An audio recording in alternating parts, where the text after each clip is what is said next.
Hello everyone, स्वागत है आप सभी का फिर से मैथ्स के एक नए क्लास में। आज की क्लास में हम लोग पॉलिनोमियल्स यानी कि बहुपद पढ़ने वाले हैं, जिसका आपका एक्सरसाइज 2.2 हम लोग आज इस क्लास में डिस्कस करेंगे। इस एक्सरसाइज के सारे क्वेश्चन को हम लोग सीखने का प्रयास करेंगे। चलिए सबसे पहले क्वेश्चन पे हम लोग ध्यान देते हैं और देखते हैं कि किस प्रकार का क्वेश्चन। तो हमारा जो पहला क्वेश्चन है कुछ इस प्रकार से है। कह रहा है निम्नलिखित द्विघात बहुपदों के शून्यक ज्ञात करें और शून्यक तथा गुणांकों के बीच संबंध की सत्यता की जांच कीजिए। आराम से सीखेंगे, धीरे धीरे सीखेंगे। सबसे पहले क्वेश्चन को समझिए। क्वेश्चन कह रहा है, जो आपका क्वेश्चन दे रखा है, इस क्वेश्चन को सबसे पहले इस क्वेश्चन का क्या करना है, शून्यक ज्ञात करना है। फिर शून्यक ज्ञात करने के बाद इसके शून्यक तथा गुणांक इन दोनों के बीच में संबंध स्थापित करके बताना है कि आपका जो शून्यक आया वो सही है या गलत है। तो चलिए बारीकी से आराम से हम लोग इसको सीखते हैं बनाना। तो सबसे पहले हम लोग दिए गए क्वेश्चन का शून्यक ज्ञात करेंगे। क्वेश्चन है x square minus 2x minus 8, है ना। तो इस क्वेश्चन का सर्वप्रथम हम लोग क्या करेंगे, शून्य ज्ञात करेंगे। तो देखिए शून्य कैसे ज्ञात किया जाएगा। तो क्या करते हैं हम लोग, आप देख पा रहे होंगे एक्स स्क्वायर का जो गुणांक होगा, जो कि इस एक्स स्क्वायर का गुणांक यहाँ पे कुछ नहीं है तो एक है। तो एक्स स्क्वायर के गुणांक से हम लोग क्या करेंगे, अचर पद में यानी इसके तीसरे पद में हम गुना करेंगे। तो एक्स स्क्वायर का गुणांक कुछ नहीं है तो एक है, और एक से यदि हम 8 में गुना करते हैं तो 8 आता है। ठीक है। अब 8 का गुणनखंड इस प्रकार से करना है कि इसको जोड़े या घटाए, किसी भी प्रकार से जोड़ने या घटाने पर दो ही कंडीशन है, या जोड़ना है या तो घटाना है। हमको क्या लाना है, माइनस में 2 लाना है। तो अब क्या करेंगे, हमारे पास 8 का गुणनखंड 2, 2 और 2 है ना? तो ऐसा क्या किया जाए जिस इन तीनों का यूज़ करके, इन तीनों का उपयोग करके -2 लाया जाए। तो हम क्या कर सकते हैं, ऐसा तो कर सकते हैं 2 दूना 4 और 2, 4 और 2 को गुना करेंगे तो 8 आएगा, क्योंकि जिसका आप उपयोग कर रहे हो उनको गुना करने पर भी आपका ये आना चाहिए नहीं, जो आपका गुणनफल है। तो हम क्या करते हैं, 4 और 2 का उपयोग करते हैं। अभी समझिए, क्या करते हैं, एक्स स्क्वायर और 4 को बड़ा है माइनस में चूँकि लाना है तो इसको हम लोग माइनस में रखेंगे और प्लस 2x और माइनस 8। तो हमने क्या किया, 4 और 2 का प्रयोग किया। माइनस में 4x प्लस 2x अगर करेंगे तो माइनस 2x आपका आ जाएगा और माइनस 8। हम लोग जिसका प्रयोग करेंगे, जिस गुणनखंड का प्रयोग करेंगे उस गुणनखंड को जोड़ के या घटा करके हमको इस बीच वाले को लाना होता है। और अगर यदि को दोनों को गुना करते हैं तो ये हमारा जो आपका ये गुना करने के बाद जो आ रहा है हमारा, ये भी आना चाहिए। तो ये एकदम फिट बैठ रहा है, दोनों को गुना करने पर 8 भी आ जा रहा है और हम लोग प्लस माइनस करने के पश्चात हमारा ये बीच वाला भी आ जा रहा है। तो चलिए 4 और 2 ही रहने देते हैं। अब अगला स्टेप क्या है? इम्पोर्टेंट स्टेप यही है, क्योंकि इसी को थोड़ा-सा समझ के बनाना पड़ेगा, ये बन जाएगा फिर आगे आपको आसान हो जाना है। अगला स्टेप जो होगा, अब हम क्या करेंगे, कॉमन लेने का काम करेंगे। इन दोनों में सबसे पहले हम लोग कॉमन लेंगे। तो चलिए इन दोनों में कॉमन क्या आएगा? चूँकि इन दोनों में x है तो x हम कॉमन ले लीजिए। एक का मैंने कॉमन ले लिया, तो इसमें x बच जा रहा है, यहाँ माइनस है तो माइनस, और इसमें x चूँकि ले लिए थे तो 4 बच गया। अब फिर इन दोनों में हम कॉमन लेने का प्रयास करते हैं। तो पहले में क्या है, आप देख पा रहे होंगे 2 है और यहाँ 8 है, 2x और 8 है। चूँकि 2 तो दोनों में मिल जाना है। चलिए पहले वाला जो रहेगा प्लस में तो प्लस ही लेंगे हम। प्लस 2 को कॉमन ले ले रहे हैं। यहाँ x बच जाएगा और यहाँ पे -4 बच जाएगा। इस प्रकार से आप क्या कर सकते हैं, x और यहाँ पे +2 है तो +2 लिख लीजिए, और इन दोनों के बदला में, चूँकि दोनों हमेशा सेम ही आएगा आपका, तो इन दोनों के बदला में हम क्या करते हैं, 1 को लिख लेते हैं। चूँकि शून्य ज्ञात करना है तो याद रखिएगा, हम एक 0 आपको इक्वल टू में देना मत भूलिएगा, ये मैं छोड़ दिया था आपका। शून्य ज्ञात करना है तो एक कंडीशन होता है, ठीक है? अब अगला स्टेप क्या होना है? अब आप एक बार क्या कीजिए, x + 2 = 0 लीजिए, है ना? तो x + 2 = 0, तो एक हम अगर इसको इक्वल टू को उधर भेजेंगे तो -2 हो जाएगा। और फिर एक बार x माइनस 4 बराबर 0 लीजिए, क्योंकि दोनों के बराबर 0 है तो एक बार मैं इसके बराबर ले लिया और एक बार इसके बराबर। इसमें क्या करूँगा, जब इधर को इसको भेज रहा हूँ तो x का मान यहाँ पे आपका 4 आ गया। इस प्रकार से ये जो क्वेश्चन है हमारा, इस क्वेश्चन का शून्यक हमारे बीच आ गया। एक शून्यक हमारा -2 आया और एक हमारा 4 आ रहा है। अब जब हमारा शून्यक आ गया तो अब कह रहा है कि इसके शून्यक तथा गुणांकों के बीच में संबंध स्थापित करना है। एक शून्यक को आप अल्फा मान लीजिए, ठीक है? दूसरे शून्यक को आप बीटा मान लीजिए। इसका उपयोग आगे होगा, मैं आपको अभी समझाता हूँ। सबसे पहले आप शून्यक ज्ञात करना सीखिए, वो ज़रूरी है, वो इम्पोर्टेंट है। एक बार मैं आपको और समझाने का इसको प्रयास करता हूँ। आपने देखा x square minus 2x minus 8, क्योंकि शून्यक निकालना है तो इक्वल टू में 0 हमें देना था। तो इसका शून्यक निकालिए, तो 1 से 8 में गुणा किए तो 8 आया और 8 का गुणनखंड इस प्रकार से करेंगे कि जोड़ या घटाने पर हमारा बीच वाला संख्या आना चाहिए। तो हम 4 दूना 8 कर लिए, है ना? और माइनस में 4 चूँकि इसलिए लिखे कि हमको 2 को माइनस में लाना था, तो बड़ा वाला माइनस में लिखे, इसलिए इसमें से इसको घटाएँगे तो माइनस में 2x आ जाएगा। ये प्लस माइनस का बेसिक नॉलेज आपको होना चाहिए। उम्मीद है कि होगा भी आपको। अब -4 और +2 का कॉम्बिनेशन जब इसको मैं सॉल्व किया तो -2x आ गया, ठीक है? इस प्रकार से x स्क्वायर -4x + 2x - 8 = 0। अब अगला जो स्टेप हुआ हमारा इन दोनों के बीच में कॉमन लेने का, तो चूँकि इन दोनों में x कॉमन था तो x मैंने कॉमन लिया, इसमें x बच गया और माइनस तो माइनस, इसमें 4 बच गया। फिर इन दोनों में +2 कॉमन लिया, x बच गया, -4 बच गया = 0। x + 2 1 लिख लिया, इन दोनों के बदला मैंने 1 लिख लिया। एक बार x + 2 = 0 लिया और जब 2 को इक्वल की साइड मैंने भेजा तो इधर प्लस था, इधर माइनस में हो गया। एक बार x - 4 = मैंने 0 लिया तो x का मान यहाँ पे 4 हो गया। जब इसको इक्वल टू को उस पर भेजा तो इधर माइनस था, इधर प्लस हो गया। इस प्रकार से दिए गए बहुपद का जो हमारा शून्यक आ गया वो 2 आ गया। क्योंकि ये आप देख पा रहे होंगे द्विघात बहुपद है, चूँकि द्विघात बहुपद है तो इसका 2 ही शून्यक आएगा, ठीक है? जितना घाती बहुपद होगा उसका शून्यक उतना ही आएगा। तो 2 शून्यक हमारा आ गया। एक शून्यक को हमने अल्फ़ा माना और एक शून्यक को हमने बीटा माना। तो अगला जो अब हमारा क्वेश्चन कह रहा है इन दोनों के बीच में संबंध स्थापित करना है। शून्यकों का योग और शून्यकों के गुणनफल के बीच में। तो सबसे पहले समझिए शून्यकों का योग क्या होता है? शून्यकों तथा गुणांकों के बीच में संबंध स्थापित करना था। शून्यकों का योग एक बार हम लोग निकाल लेते हैं। शून्यकों का योग होता है अल्फा जोड़ बीटा, ठीक है? और शून्यकों का जो गुणनफल होता है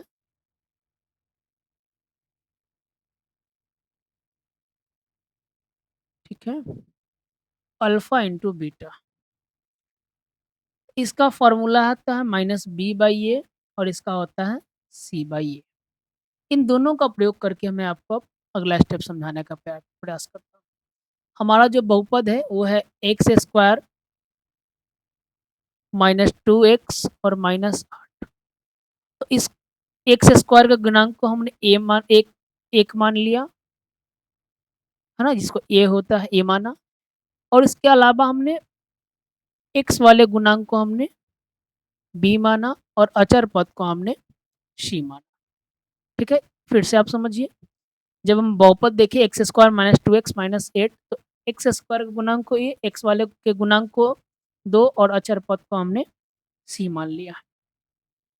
तो a का वैल्यू 1 हो गया, b का वैल्यू 2 हो गया और c का वैल्यू 8 हो गया।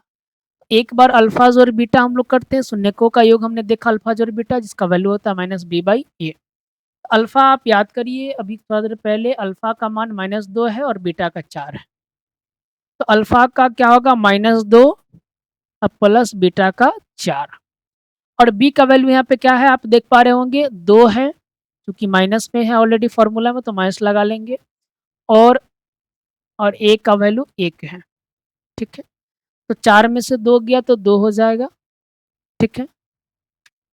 एक चीज़ छूट गया यहाँ पे ना, इसका माइनस है तो मैं माइनस लिखूँगा और ये आपका ये भी माइनस है, इसको भी माइनस लिखूँगा, ठीक है? तो इस प्रकार से क्या हो गया यहाँ 2 आ गया और इसमें एक चीज़ आपका क्या हो गया कि माइनस ऑलरेडी फॉर्मूला में है और यहाँ पे भी माइनस है, ठीक है? इस प्रकार से माइनस इंटू माइनस क्या हो जाएगा, +2 हो जाएगा। तो आपने देखा जब मैं इसको प्रूफ किया अल्फ़ाज़ और बीटा का वैल्यू दोनों साइड में हमारा 2 आ गया, तो ये आपका एक प्रूफ हो गया। एक बार अल्फ़ा इंटू बीटा को प्रूफ करना है, शून्यकों के गुणनफल को। अल्फ़ा इंटू बीटा का वैल्यू होता है C/A। तो अल्फ़ा का मान हम हमारा 4 है, बीटा का मान हमारा माइनस में 2 है। C का मान -8 है, A का मान 1 है। तो -4 दूना 8 है ना? -8 हो गया, यहाँ भी 8 हो गया। इस प्रकार से आपका अल्फ़ा जोड़ बीटा और अल्फ़ा इंटू बीटा ये दोनों क्या हो गया? सत्यापित हो गया। एक बार फिर से सबसे पहले हमें क्या करना है?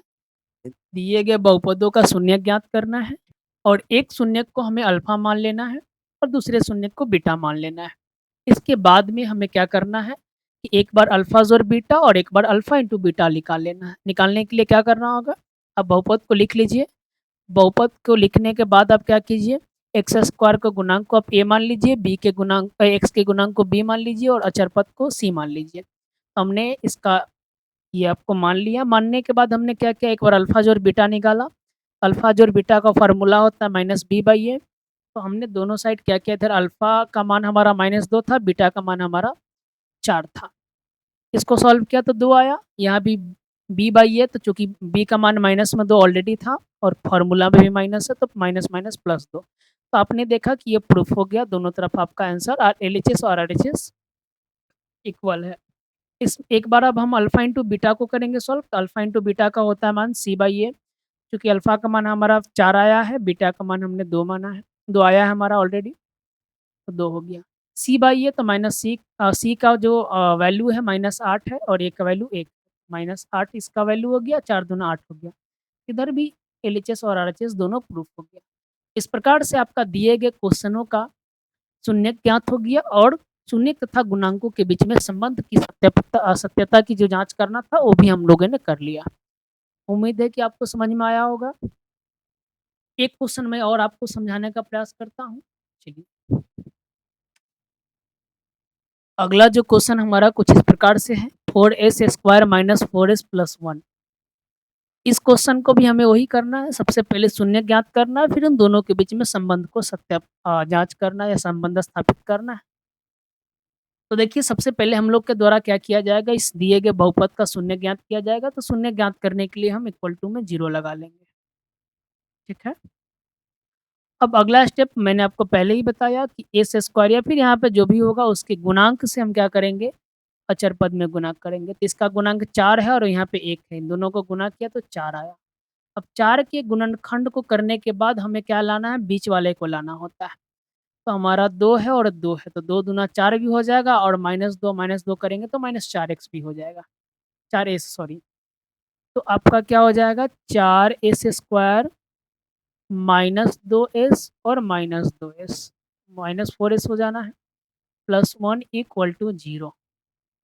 नेक्स्ट स्टेप, इन दोनों में कॉमन लेने का कार्य किया जाएगा। तो कॉमन जब मैं लेने का प्रयास कर रहा हूँ तो आप देख पा रहे हैं कि 4 है और 2 है, कम से कम 2 तो मैं दोनों में कॉमन ले ही सकता हूँ। इसमें s² और इसमें s है तो एक s तो ले ही सकता हूँ। इसमें 2 बच जाना है और एक s बच जाना है। इसमें दोनों 2s तो कॉमन ले आ गया है तो बच जाएगा यहाँ पे केवल 1। फिर यहाँ पे क्या होगा, दोनों में अब यहाँ पे 2s है और यहाँ पे 1 है। तो आपको तो पता है जब कुछ भी कॉमन ना मिले तो 1 तो निश्चित मिलना है। इन दोनों में मैं -1 कॉमन ले लेता हूँ और जैसे ही -1 मैं कॉमन लिया तो ये +2s और माइनस चूँकि मैं कॉमन ले लिया हूँ 1 -1 लिया हूँ तो यहाँ पे माइनस में ही 1 बचेगा। ठीक है? क्योंकि -1 इंटू -1 इक्वल टू +1 होना है।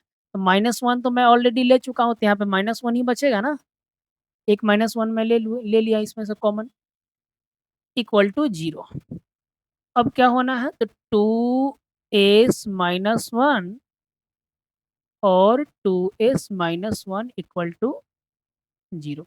एक 2s - 1 ये हो गया और एक दोनों का बदला मैंने एक इसको लिख लिया। अगला जो हमारा स्टेप होगा क्या होगा, वो होना है हमारा कि 2s - 1 इक्वल टू 0। इधर भी सेम हो जाना है चूँकि दोनों का वैल्यू सेम आ रहा है, 2s - 1 equal to 0। 2s equal to ये -1 है तो इधर जाएगा तो +1 में हो जाएगा। s इधर ये मल्टीपल के केस में है, तो इधर आने के बाद ये डिवीज़न केस में आ जाएगा। यहाँ से एस का वैल्यू 1/2 आ गया, इधर भी सेम उस वही होना है, 2s इक्वल टू 1 और s इक्वल टू 1/2। इस प्रकार से हमने देखा दोनों कंडीशन में हमारा जो शून्यक आया वो आपका 1/2 ही आया, तो यहाँ पे अल्फ़ा भी 1/2 हो जाएगा और हमारा बीटा भी 1/2 हो जाएगा। तो 2 जो शून्यक हमारा आया अल्फ़ा और बीटा दोनों हमारा सेम ही आया। एक बार हमें क्या ज्ञात करना अल्फ़ा जोड़ बीटा और एक बार अल्फ़ा इंटू बीटा, तो सबसे पहले हम लोग क्या करते हैं, बहुपद को फिर से लिखते हैं 4s² माइनस 4s और क्या है +1 +1 लिख लिया।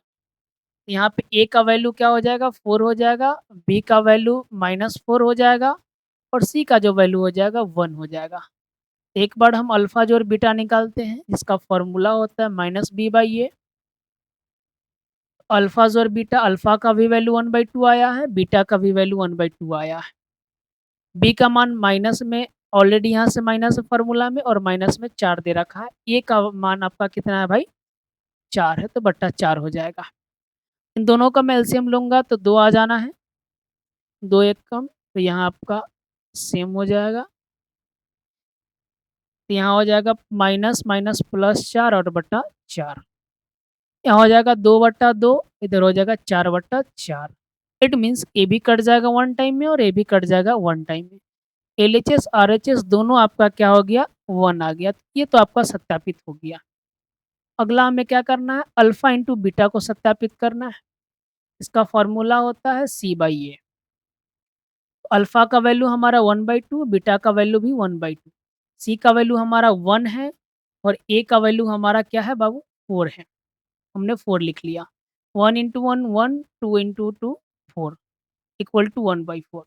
इस प्रकार से हमारा अल्फा इंटू बीटा भी क्या हो गया एलएचएस और आरएचएस आपका सेम हो गया, ये भी सत्यापित हो गया।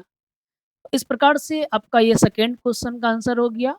हमने इसका शून्यक निकाला और इनके बीच में जो संबंध स्थापित करना था हमने उसकी सत्यता की और उस या फिर संबंध स्थापित भी किया, जो भी आप कह सकते हैं। तो उम्मीद है कि आपको ये दोनों क्वेश्चन अच्छे से समझ में आया होगा। एक क्वेश्चन मैं आपके लिए छोड़ रहा हूँ जिसका सॉल्यूशन आप कमेंट बॉक्स में आप इसका सॉल्यूशन करके आप इसका आंसर जो है सब कमेंट बॉक्स में आप लिख सकते हैं। इस दिए गए क्वेश्चन का सॉल्यूशन आप कीजिए और इसका आंसर जो होगा आप कमेंट बॉक्स में लिखिए। और वीडियो आपको ये समझ में आया होगा, अगर क्वेश्चन समझ में आया होगा तो वीडियो को आप लाइक कर लीजिए। आप चाहते हैं कि इसका अगला पार्ट आए, अगला क्वेश्चन आए, तो इसके लिए आप कमेंट बॉक्स में बताएँ और अपने उन दोस्तों में शेयर भी करें। और अगर आप चैनल पर नए हैं तो चैनल को सब्सक्राइब करके बेल आइकन भी आप प्रेस कर लीजिए ताकि जो भी नया वीडियो होगा उसका नोटिफिकेशन आपको समय पर मिलते ही रहेगा। चलिए आज का क्लास हम लोग यहीं पे समाप्त करते हैं, फिर मिलते हैं अगले क्लास में। तब तक के लिए आप सभी लोगों का धन्यवाद।